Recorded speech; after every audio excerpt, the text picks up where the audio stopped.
이 시간 생명의 삶 8월 14일자 본문의 말씀을 가지고 반복되는 불순종과 배교 말씀으로 깨우치시는 주님이라는 제목으로 하나님 말씀을 전하겠습니다. 오늘 본문은 기드온이라는 사사시대의 중요한 인물이 등장하기 전에 이스라엘의 상황을 기록한 본문입니다. 오늘 말씀이 우리에게 주는 교훈이 무엇인지 살펴보면서 함께 은혜 받는 시간이 되길 소망합니다. 먼저 오늘 6장 1절 말씀을 함께 보게 되면 이스라엘 자손이 또 여호와의 목전에 악을 행하였으므로 라고 기록하고 있고, 그 바로 직전인 5장 31절 말씀을 보시게 되면 그 땅이 40년 동안 평온하였더라 이렇게 기록하고 있습니다. 하나님께서 이 사사 드보라를 사용하셔서 그 야빈으로부터 이스라엘을 구원하신 후에 40년 동안 평안하였습니다.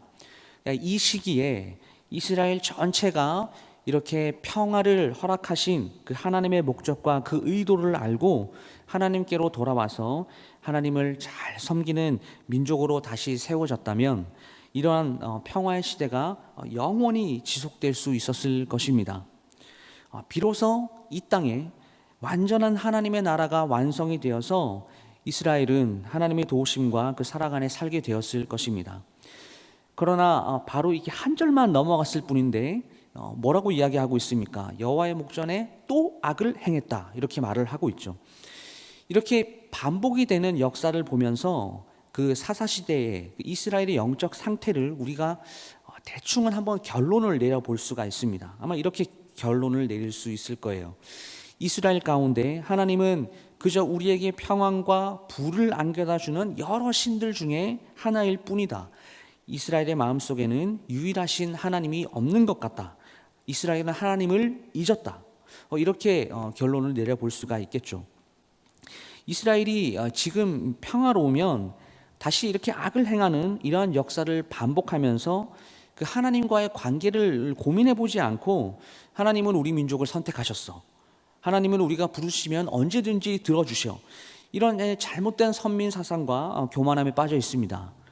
이런 이스라엘 모습을 보면서 하나님께서 어떻게 하시느냐, 바로 2절 말씀에 미디안의 손이 이스라엘을 이긴지라 이렇게 이야기를 하죠. 이스라엘을 이 미디안에 7년 동안 압제를 당하게끔 하나님께서 이렇게 하십니다. 이런 역사를 반복하면서 이스라엘이 하나님의 마음을 알아야 되는데요, 전혀 모르고 있습니다. 왜 하나님을 믿지 않는 이방 민족들을 사용하셔서 이렇게 이스라엘을 반복적으로 압제하도록 하실까요? 그 이유는 하나님의 의도는 바로 이것입니다. 다시 나에게로 돌아오라 라고 하는 것입니다.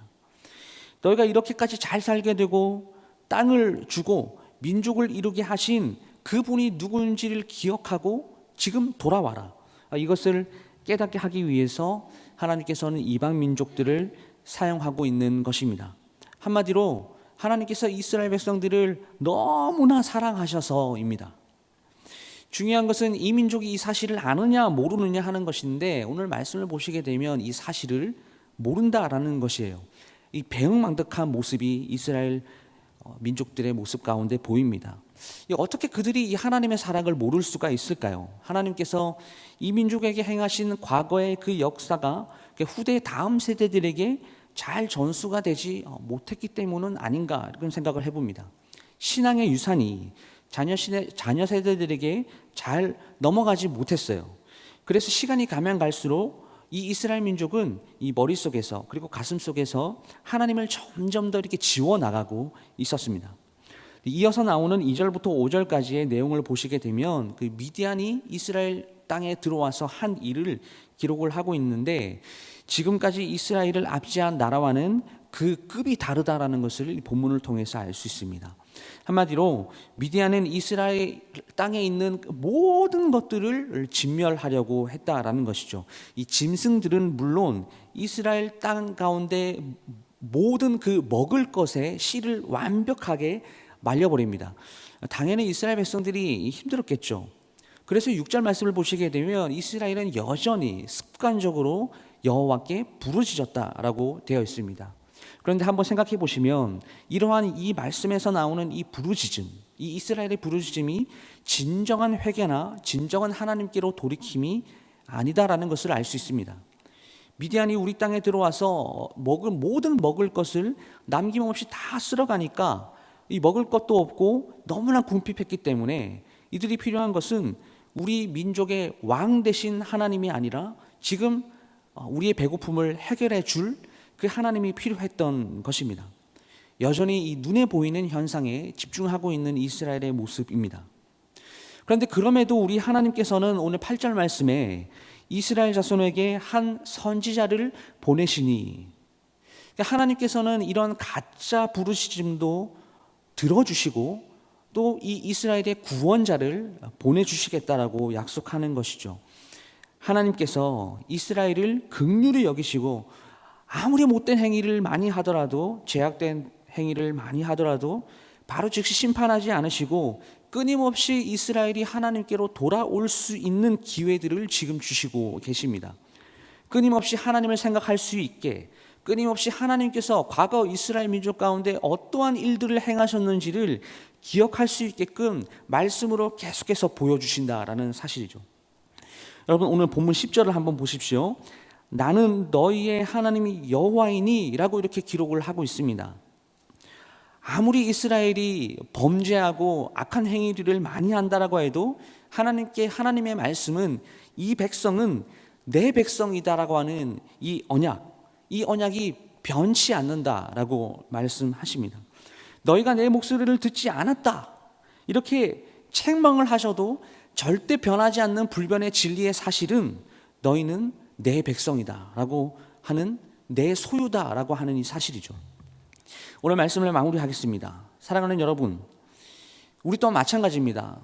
죄인이죠. 그래서 범죄하고 하나님께서 싫어하시는 이 악한 행위들을 많이 합니다. 우리는 말씀을, 모든 것들을 다 성실하게 실천할 수 없는 죄인입니다.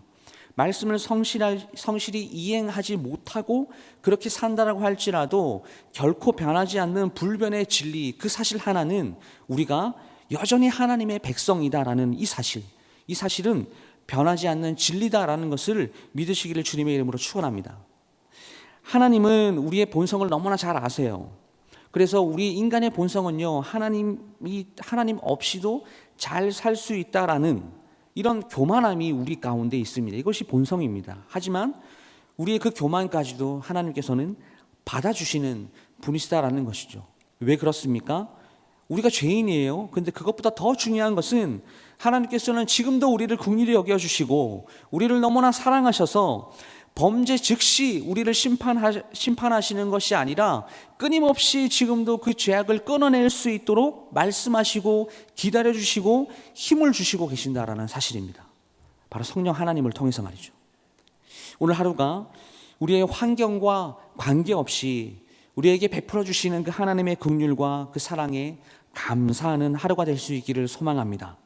그래서 지금도 하나님께로 돌아오길 바라는 그 하나님 품으로 우리가 완벽하게 돌아가서 온전한 그리스도인으로 이 죄악된 세상 가운데 이 빛과 소금의 역할을 잘 감당하며 그 삶을 살아내시는 사랑하는 모든 성도님들 다 될 수 있기를 주님의 이름으로 축원합니다.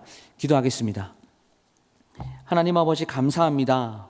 여전히 우리를 기다리시고 우리에게 긍휼을 베푸시고 우리